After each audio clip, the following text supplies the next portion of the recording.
Fala galera que já é inscrita no Pautas e Táticas, ou você que vai se inscrever assim que o vídeo acabar, vai deixar seu like, seu hype, seu feedback nos comentários e também vai compartilhar o vídeo com os amigos. Hoje vamos montar a seleção do Campeonato Brasileiro na opinião do Pautas e Táticas, ou seja, na minha opinião. E gente, verdade seja dita, assim como eu coloquei aí na thumb, que ótimo nível do Campeonato Brasileiro desse ano, né? Que ótimo nível o Brasileirão voltou a ter. Jogos muito intensos, times bem montados taticamente, grandes jogadores sem necessariamente serem veteranos, até clubes que brigaram por boa parte do campeonato contra o rebaixamento, conseguindo ter bons destaques da competição. Eu fiquei muito satisfeito com o bom nível que o futebol brasileiro apresentou nessa temporada. Eu escalei nossa seleção no clássico 4-2-2-2 e vou tentar fazer as menções mais justas possíveis de quem não entrar no meu 11 ideal. Mas, por favor, vocês tenham respeito caso discordem e, é claro, montem a seleção de vocês nos comentários, beleza? No gol, uma menção muito honrosa ao Hugo Souza do Corinthians.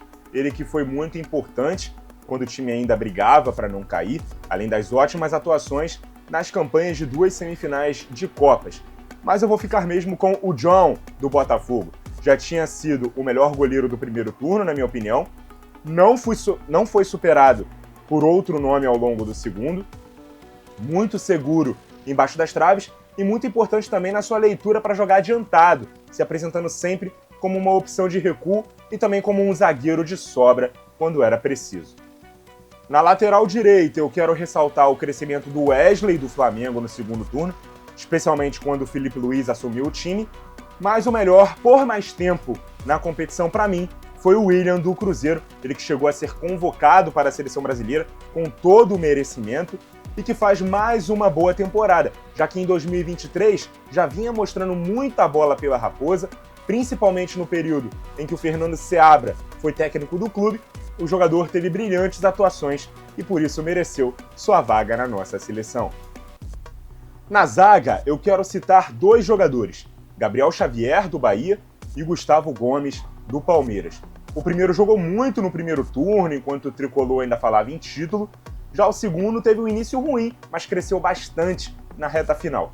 Mas eu ainda assim vou ficar com a dupla de zaga do alvinegro carioca, Bastos e Alexandre Barbosa, que é bom lembrar, o Botafogo teve a melhor defesa do campeonato, apenas 29 gols sofridos em 38 jogos. O angolano se destacando muito especialmente pela sua velocidade na recomposição e domínio no jogo aéreo ofensivo e defensivo. Vale lembrar que o Bastos chegou no fim do ano passado ao clube e foi reserva. Ganhou a posição com o Arthur Jorge e teve até uma fase artilheira, marcando em jogos consecutivos contra Fluminense, Atlético Paranaense e Vasco. Já o argentino, que começa o ano titular ao lado do Lucas Alter, perde a posição para o próprio Bastos e depois ganha a vaga do Alter com toda a justiça. Ele que parecia meio estabanado no início da sua trajetória pelo clube, mas se mostrou um zagueiro muito sério, moderno, arrojado e raçudo.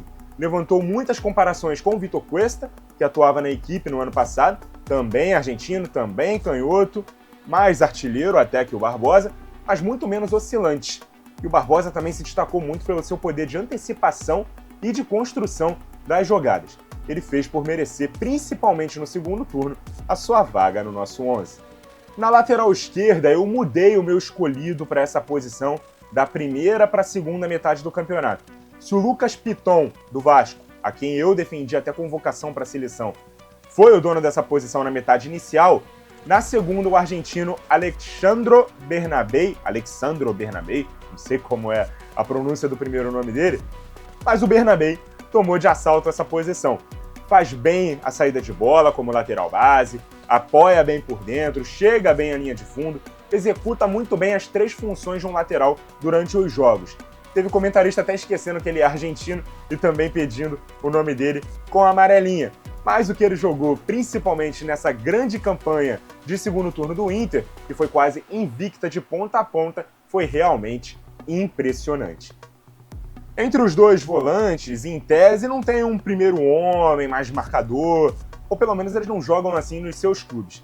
Durante muito tempo eu considerei o Gregore para essa posição, mas acho que ele foi superado inclusive pelo seu companheiro de dupla no Botafogo, o Marlon Freitas, que atua à frente da saída de três alvinegra como um autêntico redista, controlando por onde as jogadas do time vão se desenrolar, sempre ótimo na distribuição, passes longos, arriscando alguns chutes de fora da área e até entrando nela quando preciso. Lembrando que o Marlon pode jogar como primeiro volante também, apesar de não ter jogado assim nesse ano. E ao lado dele, Gerson do Flamengo, que está jogando tão bem que terminou o ano como titular da seleção com todo o merecimento, tanto pela sua temporada de clubes, onde chegou até a jogar na ponta direita, quanto nas oportunidades que teve com a amarelinha, e fez por merecer seu lugar na nossa seleção, com direito até a gol na última partida. O Coringa, como a torcida gosta de chamá-lo, é certamente o grande destaque individual do Flamengo em 2024 e é o representante do clube na nossa seleção do campeonato. E para quem diz que o camisa 10 clássico é um artigo em extinção, que tal destacarmos dois nomes dessa posição na nossa seleção? Isso porque ainda poderíamos colocar um terceiro, o Rafael Veiga, que foi fundamental e decisivo para o crescimento do Palmeiras na reta final e por manter o clube vivo na briga pelo título até a última rodada. E até um quarto, se considerarmos o quanto o Rodrigo Garro foi importante para a evolução do Corinthians no campeonato. Mas nossos escolhidos são o Alan Patrick, do Internacional, e o Matheus Pereira, do Cruzeiro. O Colorado talvez tenha sido o melhor jogador do campeonato no segundo turno e certamente o melhor jogador do clube, que chegou a ter chances matemáticas de taça, mas garantiu até com certa antecedência a vaga direta na fase de grupos da Libertadores. Não é de hoje que ele chama atenção pelo ótimo futebol, inclusive deixando saudades em torcidas como a de Santos, Flamengo e até do próprio Inter, onde teve uma primeira passagem por empréstimo.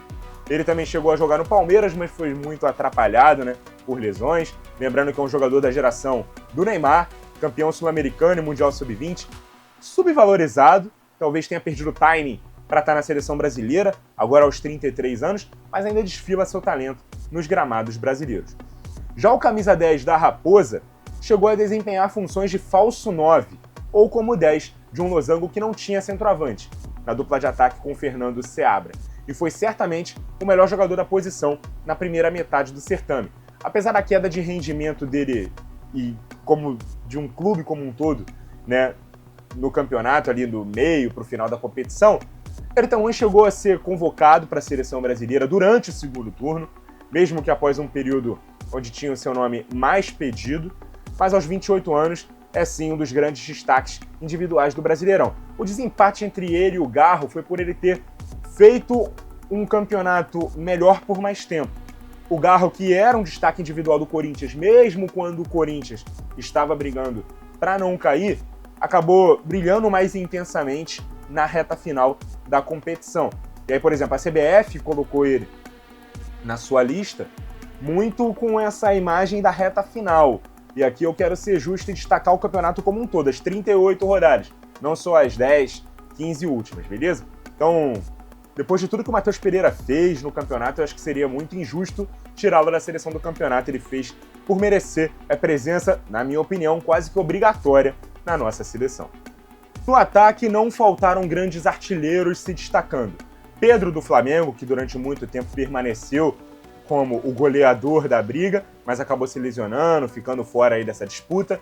O Lucero, do Fortaleza, que foi um dos grandes destaques individuais do Lion, que sonhou com o título até a 36ª rodada. Verratti, do Vasco, Yuri Alberto, do Corinthians, Alejandro, do Vitória. Esses dois últimos foram importantíssimos para que seus respectivos clubes confirmassem suas permanências na Série A até com certa tranquilidade nas rodadas finais, inclusive terminando como os artilheiros da competição. O Igor Jesus, do Botafogo, que chegou ao clube mostrando grandes atuações, muito rapidamente. Inclusive essas atuações o credenciaram a uma convocação e até titularidade na seleção brasileira. E mesmo sem ser um 9, seu companheiro de ataque no glorioso Jefferson Savarino, com seus 8 gols e 7 assistências na competição, me dói o coração não colocar o Savarino na seleção, porque para mim ele é pouca mídia e muito futebol. Em termos de regularidade, é o melhor jogador do Botafogo, na minha opinião, beleza? Entre os meus dois escolhidos, não tem um centroavante. Estevão, do Palmeiras, a grande revelação do campeonato, para muitos o melhor jogador da competição, também brigou pela artilharia até o final do Brasileirão, muito habilidoso, driblador, começou a ter chances no time de cima do Verdão durante o Campeonato Brasileiro, ele que pode atuar tanto como um meia quanto como um ponta-direita, onde ele jogou na maioria das vezes. Aos 17 anos já está na seleção principal e é considerado a nossa maior revelação desde que o Neymar surgiu. São altas as expectativas em cima do menino, que já está vendido ao Chelsea, mas que já fez um grande primeiro campeonato brasileiro de sua vida. E fechando o nosso 11, Luiz Henrique. Se o Botafogo tem um destaque individual maior que os outros, e esse muito mais midiático, inclusive, do que o Savarino, ele atende pelo nome do camisa 7, chegando com o peso de ser a contratação mais cara do futebol brasileiro em todos os tempos, posteriormente superada pelo companheiro de clube, o Thiago Almada. Ele não decepcionou, escalado também mais à direita, ora caindo pelo meio, explorando a perna esquerda, ora buscando o fundo, e as jogadas individuais na ponta. Ele é outro que soma números interessantes na competição. São 7 gols e 3 assistências e algumas atuações memoráveis. O Pantera Negra, como a torcida o apelidou, também fez boas atuações, inclusive com gols pela seleção brasileira, e foi escolhido pela Conmebol o melhor jogador da Libertadores. Não é exagero também considerar que ele tenha sido o craque do Brasileirão, e pela CBF ele fora assim escolhido. O técnico escolhido por mim, como é de praxe, é o do time campeão, coroando o trabalho de um título que premia a regularidade, constância, e normalmente o time que mais vence ou que menos perde no campeonato. No caso, as duas coisas. Arthur Jorge, eu poderia citar aqui mais um bom campeonato do Abel Ferreira, do Juan Pablo Vojvoda, a grande recuperação do Corinthians de Ramon Dias, o sensacional segundo turno do Roger Machado, mas até pelo fato de ser o seu primeiro Brasileirão e ter praticamente mantido o Botafogo, no mínimo no G4, praticamente o campeonato inteiro, ou desde a terceira rodada, fora a consistência que ele conseguiu dar à equipe com suas variações, com um pós-perda muito intenso, com uma identidade imutável, fossem os jogos em casa ou fora, mas ao mesmo tempo sabendo jogar tanto quanto protagonista, com a bola, quanto como coadjuvante, precisando acelerar nas transições. Uma ótima temporada do Botafogo, campeão da Libertadores e do Brasileirão, muito por conta do seu comandante. E a nossa seleção do Brasileirão 2024 ficou assim, galera.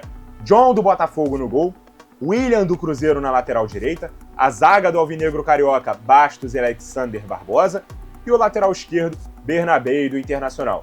Os volantes, Marlon Freitas, capitão do Fogão, e Gerson do Flamengo, os meias, Matheus Pereira da Raposa e Alan Patrick do Colorado, e os atacantes, Estevão do Palmeiras e Luiz Henrique do Glorioso. O técnico é o campeão brasileiro da temporada, o português Arthur Jorge.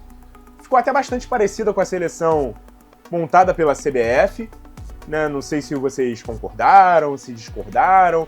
Querem dar as suas opiniões? Deixem elas aqui embaixo nos comentários. Mas quem estaria na sua e não está na minha, provavelmente não joga vôlei não. Eu só achei, que esses 11 foram os melhores do campeonato, beleza? Muito obrigado a você que acompanhou o vídeo até aqui. Continue ligado no Pautas e Táticas. E até a próxima!